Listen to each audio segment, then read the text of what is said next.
नमस्कार मंडळी, मी सतीश साळुंखे आणि तुम्ही पाहत आहात अर्थातच सारांश. मंडळी, आपल्या देशात राजकीय पक्ष आता भाड्यावर मिळू लागले आहेत.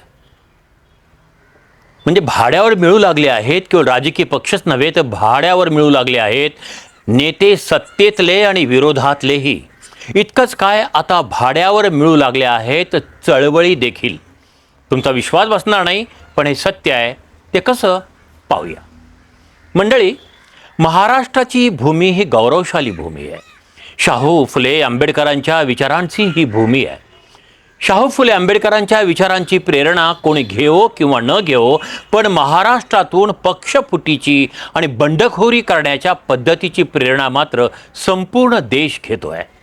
शिवसेना आणि राष्ट्रवादी यासारख्या प्रादेशिक पक्षांमध्ये फूट पाडून सत्तास्थानी कसं बसता येईल याचं तत्त्वज्ञान या महाराष्ट्राने देशाला दिलेलं आहे.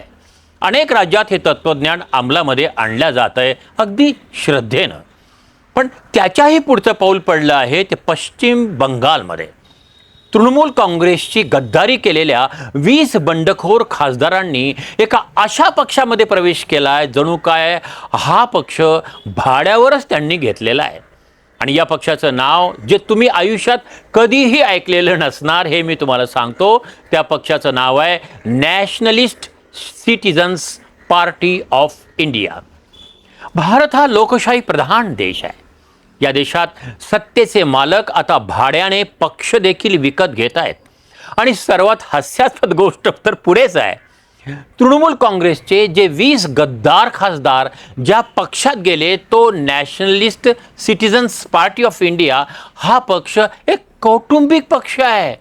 या पक्षाचे अध्यक्ष हे उत्तिया कुंडू, तर खजिनदार त्यांच्या पत्नी शेऊली कुंडू आहेत.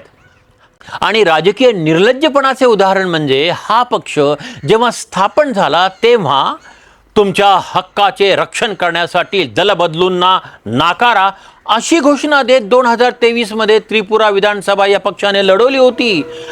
आणि पेनाची शाही हे त्यांचं निवडणूक चिन्ह होतं. म्हणजे नवीन इतिहास लिहा आणि दलबदलूंना नाकारा, त्यांना अद्दल घडवा. मंडळी, किती हास्यास्पद आहे हे. दलबदलूंना नाकारा म्हणणारा हा पक्ष दलबदलूंना स्वीकारतोय, त्यांच्यासाठी पायगाड्या घालतोय. पण मंडळी, खरा प्रश्न आणखी निराळाच आहे. या सगळ्यांचा सूत्रधार कोण आहे? अचानक तृणमूल काँग्रेसचे 20 खासदार अशा अज्ञात पक्षात सामील होतात. हे काय रहस्य आहे? हे कोणतं गौड बंगाल आहे? आणि लोकशाहीची चाललेली ही कोणती नवीन थट्टा आहे? ती कोण करताय आणि त्याचा सूत्रधार कोण आहे? खरं म्हणजे आता हे काही लपून राहिलेलं नाही.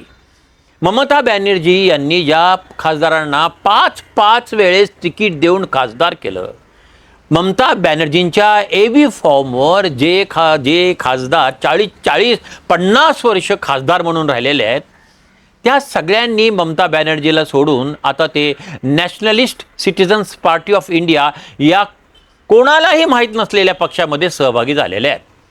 वास्तविक पाहता हे सगळे स्वतंत्र गट करून थेट भाजपला पाठिंबा देतील असं वाटत होतं.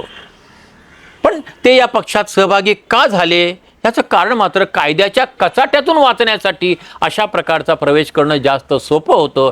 म्हणजेच महाराष्ट्रातल्या फुटीर राजकारणाच्या पुढचं हे पाऊल आहे. त्याचं एक नवीन व्हर्जन आहे. ज्या पक्षाची, म्हणजे ज्या पक्षामध्ये सगळे सहभागी झालेले आहेत, त्या पक्षाची शिल्लक तुम्हाला माहिती आहे किती आहे वर्षाच्या शेवटी? अवघे 75 रुपये. आणि ज्या पक्षाचं रजिस्ट्रेशन हे त्रिपुरातून झालेलं नाही आहे, तर ते पश्चिम बंगालमध्येच हावडामध्ये झालेलं आहे, पण निवडणूक मात्र त्यांनी त्रिपुरामध्ये लढवलेली आहे. तेही अवघ्या 4 जागेवर. आणि त्यात सगळ्यांचे डिपॉझिट जप्त झालेले आहेत. त्यापेक्षाही नोटाला जास्त मतदान मिळालेलं आहे. अशी या nationalist citizens party of India या पक्षाची अवस्था आहे. ते काही असो, याचा फायदा मात्र हा भारतीय जनता पक्षाला मिळणार आहे, याच्यामध्ये काही वाद नाही. महाराष्ट्रातही असे अनेक पक्ष स्वतःला भाडे तत्वावर द्यायला उत्सुक आहेत. अनेक नेते स्वतःला भाड्यावर जाण्यासाठी उत्सुक आहेत. आणि त्यात बरेच जण गेलेलेही आहेत. त्यापैकी काही जण तर सत्तेत आहेत आणि काही जण सत्तेत जाण्याच्या वाटेवर आहेत. आता हे सगळं काही लपून राहिलेलं नाही. तुम्हाला या सगळ्या प्रकरणाबद्दल काय वाटतं हे कॉमेंट्समध्ये तुम्ही जरूर लिहा. जर हा व्हिडिओ जर तुम्हाला आवडला तर त्याला शेअर करा, सबस्क्राईब करा, त्याला लाईक करा आणि अशाच एका नवीन विषयावर सडेतोड भाष्य पाहण्यासाठी पाहत राहा सारांश. नमस्कार, मी सतीश साळुंके आणि तुम्ही पाहत होता सारांश. राम राम, अस्सलाम वालेकुम, जय भीम. पाहत रहा सारांश.